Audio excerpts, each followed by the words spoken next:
Hello guys, हम आप बताते हैं अर्धवार्षिक में आने वाले इम्पोर्टेंट क्वेश्चन। पहले है लैंगिक जनन किसे कहते हैं।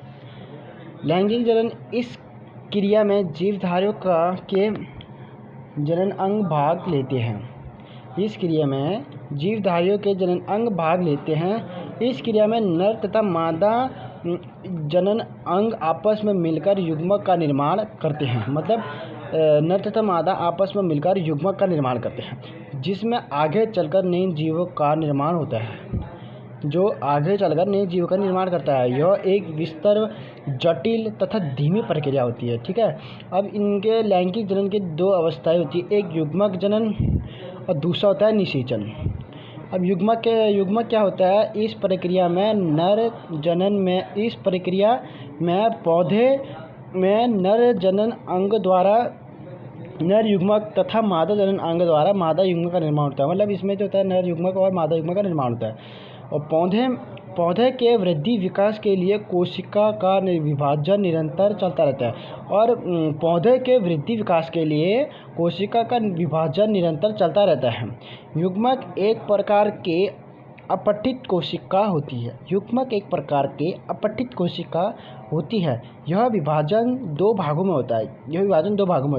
युग्मक जनन में बताया दो उसमें होता है, भागों में होता है। पहला है सूत्री विभाजन। यह शरीर की सामान्य कोशिका में होता है। क्या? यह शरीर की सामान्य कोशिकाओं में होता है।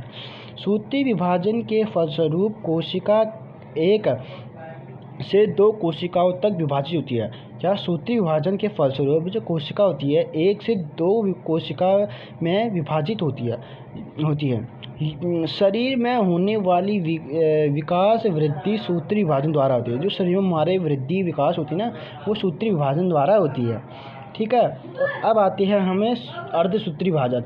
यह शरीर की जनन कोशिका में होता है। यह शरीर के जनन कोशिका में होता है। अर्थात यह विशिष्ट प्रकार के कोशिका में होता है। मतलब अनेकों प्रकार के कोशिका में होता है। इसमें गुणसूत्र की संख्या आधी होती है। जो गुणसूत्र की संख्या होती है इसमें आधी होती है। फिर आता है दूसरा निषेचन।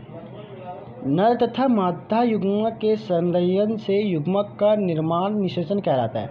क्या? नर तथा मादा युग्मक के संलयन से युग्मक का निर्माण निषेचन कहलाता है। ठीक है, निषेचन कहलाता है। और इसके भी दो भाग होते हैं, एक होता है एकलिंगी, दूसरा द्विलिंगी।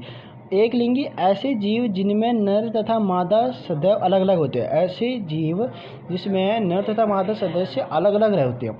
फिर ठीक है, इसे एकलिंगी जीव कहते हैं। फिर आता है द्विलिंगी जीव, और इसे उभयलिंगी जीव भी कहते हैं। द्विलिंगी को उभयलिंगी जीव भी कहते हैं। ऐसे जीव जिनमें नर तथा मादा सदस्य एक साथ रहते हैं।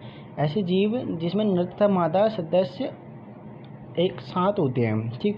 फिर पौधे का वह भाग जिसमें जनन अंग स्थित होता है। पौधे का वह भाग जिसमें जनन अंग स्थित होता है। ऐसा कौन सा भाग होता है पौधे का जिसमें जनन अंग स्थित होता है? वो होता है पुष्पम।